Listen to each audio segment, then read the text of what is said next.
Dia punya zombie kan memang next level lah untuk standard filem Malaysia.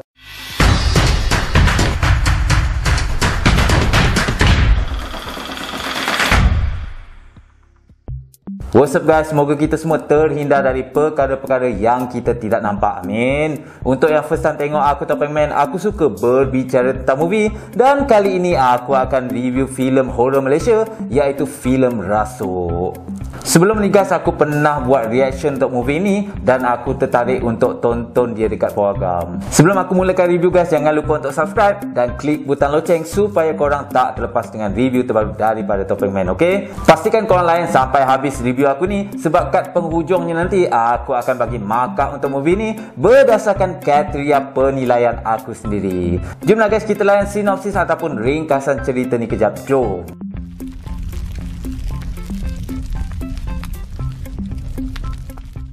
Rasuk merupakan filem horror Malaysia hasil sentuhan daripada James Lee.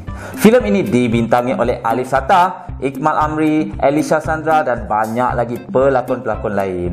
Rasuk mengisahkan 5 pelajar pergi berkelah di tepi sungai. Salah seorang daripada mereka telah menjumpai botol misteri dan membukanya. Dalam masa yang sama, seorang guru yang dipanggil Ustaz kembali bekerja walaupun dia masih trauma dengan tragedi yang menimpanya. Keadaan menjadi huru-hara apabila seorang demi seorang daripada pelajar di asrama tersebut telah dirasuk dan mereka yang ada di sana berjuang untuk bertahan hidup. Jomlah guys, kita tengok apa yang best dalam movie ni, ok? Jom.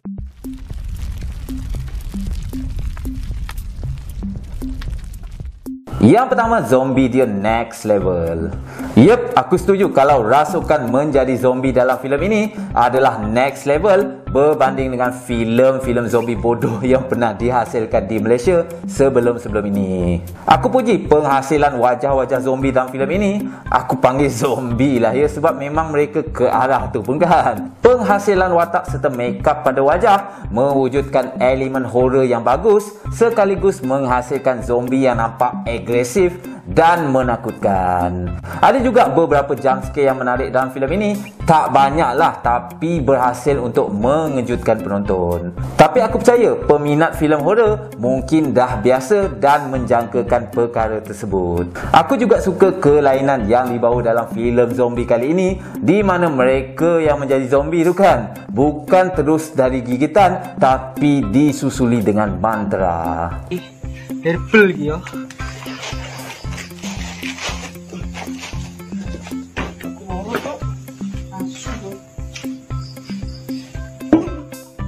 Yang kedua, mesej yang menarik.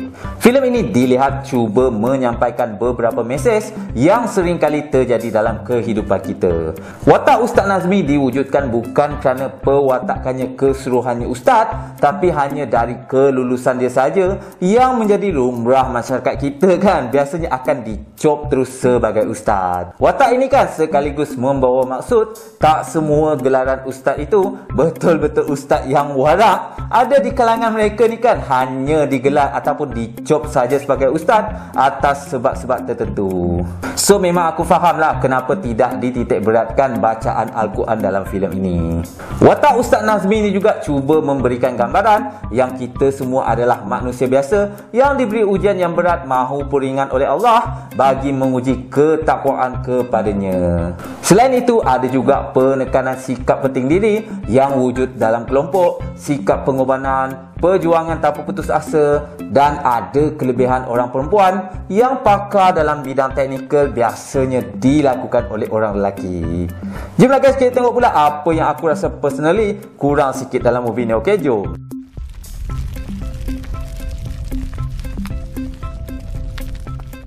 Yang pertama, jalan cerita kurang kemas. Masalah ketara yang aku tengok dalam filem ini adalah kelompangan ceritanya. Perjalanan cerita ini tidak ditulis dengan baik dan nampak terlalu klise macam kebanyakan filem-filem horror yang dah basi. Sejujurnya aku boleh katakan tahap penceritaan dia tu kan macam projek multimedia student buat movie je kan. Aduh.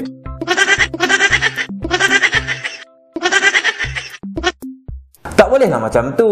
Jangan nampak malas sangat nak kembangkan cerita sehingga menimbulkan persoalan dan missing part. Pergi ke hutan, lepas tu dirasuk, serang, lepas tu habis begitu saja. Simple sangat. Filem ini lebih fokus pada babak suspens dia berbanding plot cerita. Tak ada pun penceritaan bagi punca kenapa botol itu boleh merasuk. Tiada background story siapa yang mewujudkan perkara tersebut. Tiba-tiba je kan. Makluman tentang dah ada kerasukan pada awal filem pun tidak jelas. Maknanya kan orang yang first ditunjukkan dalam filem ini bukanlah ketua kan, sebab dia bukan orang yang pertama. Banyak sangat ke botol yang dilemparkan dalam hutan tu sebab dah ada kerasukan sebelum ni. Lepas tu banyak jugalah scene buat tindakan bodoh kan. Handphone pula macam pelik, tak semua orang guna kan. Penggunaan cahaya tu aku tengok ada part disuluh dia orang takut, ada part disuluh dia orang tak takut. Tangkapan kamera dia pula kan, aduh tak stabil lah. Lepas tu ada yang terlalu bergoyang-goyang, aduh pening lah tengok. Teknik macam tu dah ketinggalan zaman lah. Aku pelik lah Malaysia ni. Kalau nak dapatkan impak mesti nak goyang-goyang, boleh, tapi janganlah semua ataupun keterlaluan. Rujuklah filem luar macam mana nak dapatkan impak tu. Aduh. Lepas tu kan confuse pula ending dia. Kenapa semua zombie jadi macam tu? Sebab ketua dia mati ke, or sebab lampu hidup? Kalau sebab ketua dia mati, rasanya tak mati lagi kan. Kalau sebab lampu hidup, kenapa kan? Takkan gitu je. Kemudiannya apa yang terjadi kepada mereka yang dah dirasuk tu? Hidup balik ke mati ke kan? Tak diceritakan pun. Kalau dirasuk biasanya hidup balik lah kan. Kalau boleh hidup semula sebagai manusia, rugilah yang bunuh diri or terbakar tu kan.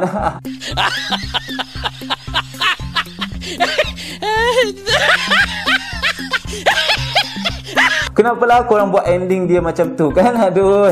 Yang berdiri betul kan generator lampu tu kan? Macam sia-sia je weh. Kalau nak ulas secara detail, banyak lagi sebenarnya kelompangan dalam filem ini dari segi perjalanan cerita. Yang kedua, lakonan tidak konsisten. Sorry to say, okay, dalam filem ini tak ada satu watak pun yang betul-betul memberi impak kepada filem. Ada part lakonan okey, ada part nampak sangat kaku dan tak natural. Watak Alif Sata tu pun kan kurang memberi impak lah dalam filem ini. Sorry ya Alif. Azhara ni pula sekadar wujud, sayangnya tak dikembangkan pelakon-pelakon hebat ni kan. Watak-watak pelajar tu kan kebanyakannya memang aku tak berapa nak kenal, kecuali Ai dan seorang dua je lah kan. Yang lain tu sorry to say lah, memang aku tak kenal sebab aku memang tak layan drama. Tapi korang jauh lagi lah perjalanan untuk menjayakan watak dalam filem kan. So teruskanlah berlakon. Jomlah guys tengok berapa aku nak bagi markah untuk movie ni. Jom.